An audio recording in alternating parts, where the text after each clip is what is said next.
कक्षा 11 के हमारे सभी विद्यार्थियों, जो आज आपका 19 मार्च का जो हिंदी का आज का पेपर है ना, वो पेपर के लिए मैं एक बेहतरीन सा आपको पेपर बता रहा हूँ। बढ़िया से तैयारी करिए, लगातार मैंने कोई कसर आपको नहीं रखी है। चलिए, तो देर किस बात की है, इस पेपर को भी अच्छे से सोल्व करके जाइएगा।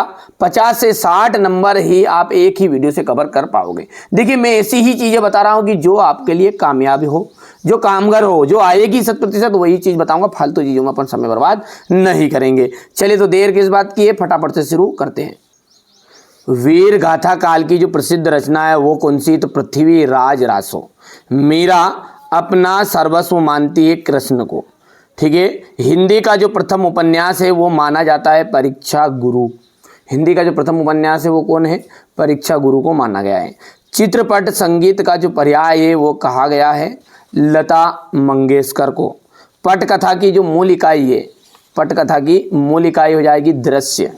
संक्षेपण का जो गुण नहीं है, संक्षेपण में कौन सा गुण नहीं रहता? शुद्धता का गुण नहीं रहता है। भवानी प्रसाद जो मिश्र है अपने पिता के 5वें पुत्र थे। भवानी प्रसाद मिश्र क्या थे? अपने पिता के 5वें पुत्र थे। अक्क महादेवी का विवाह जैन राजा कौशिक के साथ हुआ था। धनराम तीसरे दर्जे तक की स्कूल का मुंह देख पाया था। भारतीय संगीत में मुख्य वाद्य क्या रहा है? वीणा रहा है। इंटरनेट जो है ना, जनसंचार का सबसे लोकप्रिय और नया माध्यम है। कागजों को, ताकि आपको, ठीक है, देखिए यहाँ पर ये कुल की हानि, ये मिसप्रिंट है यहाँ पर, ये है आपकी कुल की हानि। तो देखिए, कुल की हानि का जाएगा परिवार की मर्यादा। ओस के फूल, ओस के फूल है हमारा गद्य संग्रह है। ठीक है। गरबा, गरबा कहां पर प्रसिद्ध है? ठीक है, गुजरात में, है ना।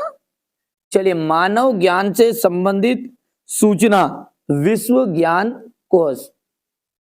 विभत्स रस का स्थायी भाव जुगुप्सा।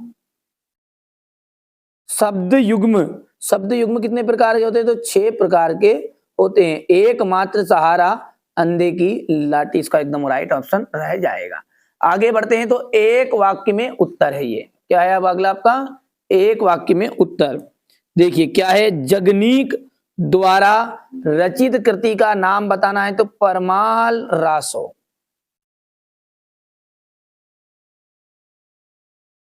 ठीक है। दूसरी बार लॉर्ड कर्जन के भारत आने से कौन प्रसन्न ना थे? तो लॉर्ड कर्जन के भारत आने से जो भारतवासी थे ना, वो प्रसन्न नहीं थे। भारतवासी। आलो आदरी किस भाषा का शब्द है? बंगाली भाषा का शब्द है।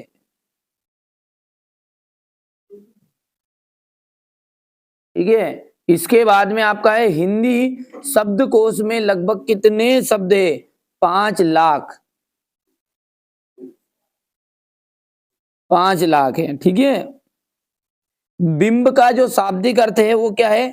मूर्तस्व रूप प्रदान करना। ठीक है। तो ये जाएगा मूर्तस्व, इसका जाएगा मूर्तस्व रूप प्रदान करना। ठीक है। मूर्तस्व रूप, मूर्तस्व प्रदान करना। ठीक है। इसके बाद में अगला है, चलिए अब अगला जो है आपका है शब्द गुण कितने प्रकार के होते हैं? तो शब्द गुण जो होते हैं ना, 3 प्रकार के होते हैं। कितने? 3 प्रकार के। अपनी, करनी, पार उतरनी। जो लोकोक्ति का अर्थ क्या है? देखो, अपनी करनी का मतलब होता है अपने परिश्रम से ही व्यक्ति को सफलता मिलती है। यानी कि क्या आप कह रहा है ये कि स्वयं के परिश्रम से ही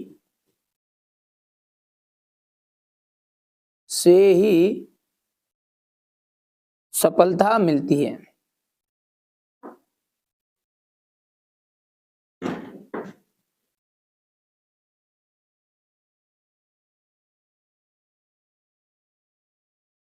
ठीक है। इसके बाद में अगला है आपका धनराम कुशाग्र बुद्धि का बालक था। ठीक है भैया, यहां पर सत्य है या असत्य है? तो धनराम जो था ना, थोड़ा मंदबुद्धि बालक था, इसलिए ये हो गया आपका असत्य। आगे की बात करें तो कृष्णा सोबती ने देश भक्ति से संबंधित कहानियां लिखी। असत्य है। तातुस ने बेबी को पढ़ने के लिए बांग्ला अभिधान पुस्तक दी थी, असत्य है। ठीक है। टिप्पणी का मुख्य उद्देश्य मामलों को लटकाना है, असत्य है। रोला जो है एक मात्रिक चिन्ह, बिल्कुल। और अंतिम जो है आपका, ये भी आपका सत्य रहेगा। अब यहां से आगे के क्वेश्चन आप ध्यान से देखो और इसका मैं पूरा सॉल्यूशन आपको दे रहा हूं। क्वेश्चन नंबर 6 से कि प्रगतिवाद के 2 कवि और उनकी एक एक रचनाएं बताइए। तो यहां से अपन इनको अच्छे से समझेंगे। ये देखिएगा, बढ़िया से कंप्लीट करना है। हमारा उद्देश्य यही है कि आप अच्छे अंक प्राप्त करें। तो प्रश्न छठा पढ़ते हैं, प्रगतिवाद के 2 कवि और उनकी एक एक रचनाएं। देखिए, नागार्जुन, युगधारा, सतरंगे पंखों वाली प्यासी पथराई आंखें। ठीक है। तो ये सतरंगे पंखों वाली दूसरी रचना होगी, तीसरी है प्यासी पथराई आंखें। केदारनाथ अग्रवाल, युग की गंगा। ठीक है। और फूल नहीं रंग बोलते हैं। हो गया इतना। चलिए अगला देखते हैं, भारतेंदु युग के 2 लेखकों के नाम लिखिए। तो प्रताप नारायण मिश्र और चौधरी बद्री नारायण प्रेमधन। अगला है, कबीर ने अपने को दीवाना क्यों कहा है। देखिए, यहां पे दीवाना का अर्थ है पागल। ठीक है। किसी के प्रेम में डूबा हुआ व्यक्ति दीवाना कहलाता है। कबीर भी प्रभु की भक्ति में लीन है, जबकि संसार बहा आडंबरों में उलझकर ईश्वर की खोज कर रहा है। इसलिए कबीर ने कहा है कि उन्हें स्वयं को दीवाना कहा है। चलिए अगला देखते हैं, मीरा जगत को देखकर क्यों रोती है। ठीक है। मीरा कृष्ण के प्रति अनन्य की भक्ति जो है अनन्य है। वहां पूर्ण समर्पण के भाव के साथ अपने आराध्य को अपना पति मानकर उन पर अपना सर्वस्व न्यौछावर कर देती है, जबकि सांसारिक लोग निजी स्वार्थ के चलते उनकी आलोचना करते हैं, उन्हें उलाहने देते हैं और उन पर तीखे प्रहार करते हैं। यहां तक कि उन्हें विषपान करने के लिए भी विवश कर दिया जाता है। इसलिए मीरा जगत को देखकर रोती है। बढ़िया से शांति से और धीरे से आप तो बढ़िया से कवर करिए। मैं अब सारी चीजें आपको प्रोवाइड करा रहा हूं। द्विवेदी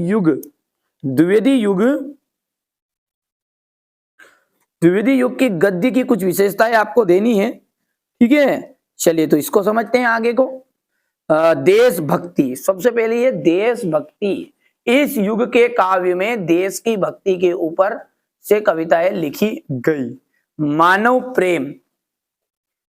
प्रेम, द्विवेदी युगीन कविताओं में मानवता के प्रति प्रेम की भावना विशेष देखने को मिलती है। तो ये आप लिख सकते हैं। तीसरा जो है, देखिए 2 पूछता है, 2 नंबर में आता है, 3 नंबर तक आपसे कभी कभी पूछ लेता है ना। तो अंधविश्वासों तथा रूढ़ियों का विरोध। इस काल की कविताओं में सामाजिक अंधविश्वासों तथा रूढ़ियों का विरोध किया गया है। प्राकृतिक चित्रण, द्विवेदी युग की कविताओं में प्रकृति का स्वतंत्र चित्रण देखने को, मनोहारी चित्रण मिलता है और वर्णन प्रधान कविताएं हैं। तो ये आपका लिख सकते हैं। अच्छा, अब अगला है, निबंध को गद्य की कसौटी क्यों कहा गया। बहुत ही महत्वपूर्ण प्रश्न आता है। देखिए, इस कथन का तात्पर्य यह है कि पद्य की तुलना में गद्य की जो रचना है उनको संपन्न करना कठिन काम है। क्या कह रहा है कि इस कथन का तात्पर्य यह है कि पद्य की तुलना में गद्य की रचना को संपन्न करना कठिन कार्य है। क्यों है?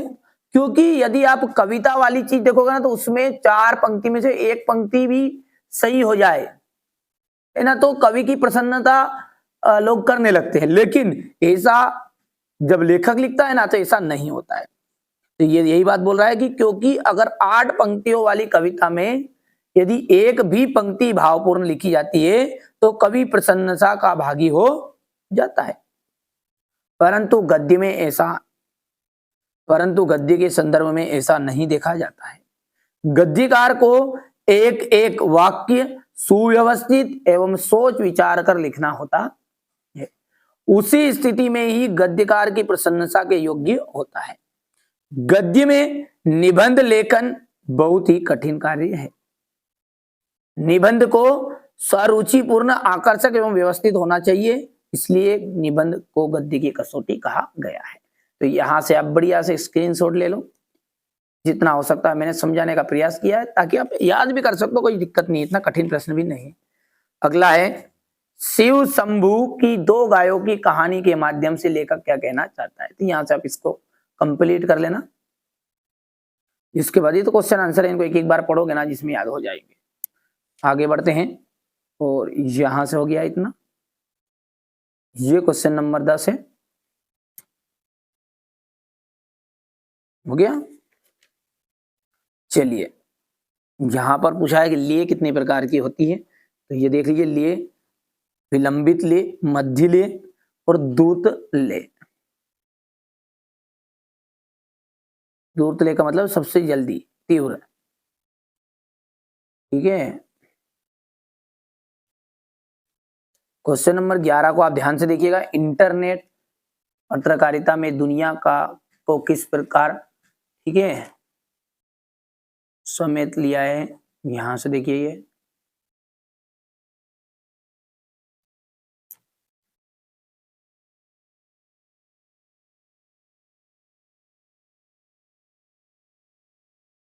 और पटकथा लिखते समय किन किन बातों का ध्यान रखना चाहिए।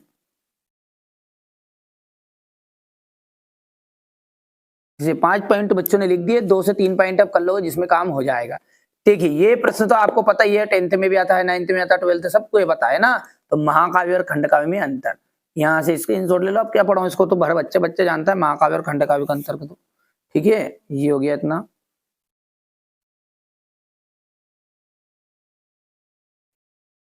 मुक्तक छंद, यहाँ एक विषम छंद है, छंद मात्राओं का, वर्णों का प्रतिबंध नहीं होता इसमें। नाद तथा ताल के आधार पर पंक्ति के ले का विधान कर गतिशील बनाने का अनुग्रह किया जाता है, यही मुक्तक छंद कहलाता है। तो इसको देखिए, ये उदाहरण बहुत ही अच्छा रहेगा इसमें, कि कोई दीवाना कहता है, कोई पागल समझता है। तो इस तरह से आप इसको कंप्लीट कर लेना, पढ़ो जिसमें, है ना, समझ में आ गया।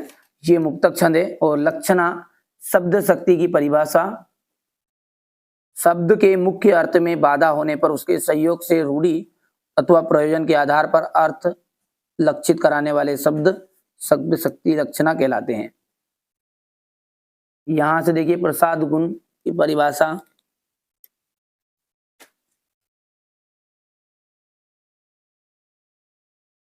प्रभु जी तुम चंदन हम पानी, जाकी अंग अंग भास समानी, ये इसका उदाहरण रहेगा। ये मुहावरा है, काला अक्षर भैंस बराबर। तो अशिक्षित होना, मोहन की जो पत्नी है उसके लिए काला अक्षर भैंस बराबर है। आंखों का तारा होना, ठीक है, बहुत ही प्यारा होना। तो यहां पर देख लीजिएगा, एक अनंत नाम का लड़का, वो अपने माता पिता के आंखों का तारा, इस तरह प्रयोग कर सकते हैं। राजभाषा की विशेषता लिखिए। देखिए, राजभाषा क्या है, सरकारी कामकाज की भाषा है, यह शिक्षा के माध्यम में प्रयोग की जाती है, यहाँ रेडियो दूरदर्शन के प्रयोग में की जाती है। राजभाषा की राष्ट्रीयता की भावनाओं को बल मिलता है, हो गया ना। इसके बाद में निर्देशानुसार वाक्य परिवर्तन,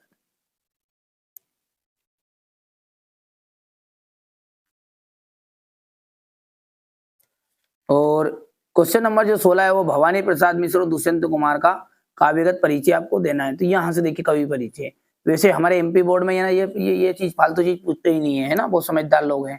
आपको उसे रचनाओं से पूछेगा, है ना, कहाँ से पूछना है, रचनाओं से। तो आप भी क्यों पढ़ो अभी हाल फिलहाल। यहाँ से देखिए, रचनाएं, भाव पक्ष, कला पक्ष,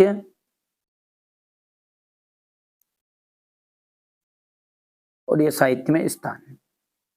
लेते आओ स्क्रीनशॉट तुरंत। ये दुष्यंत कुमार का है ना, ये रचनाएं हो गई है।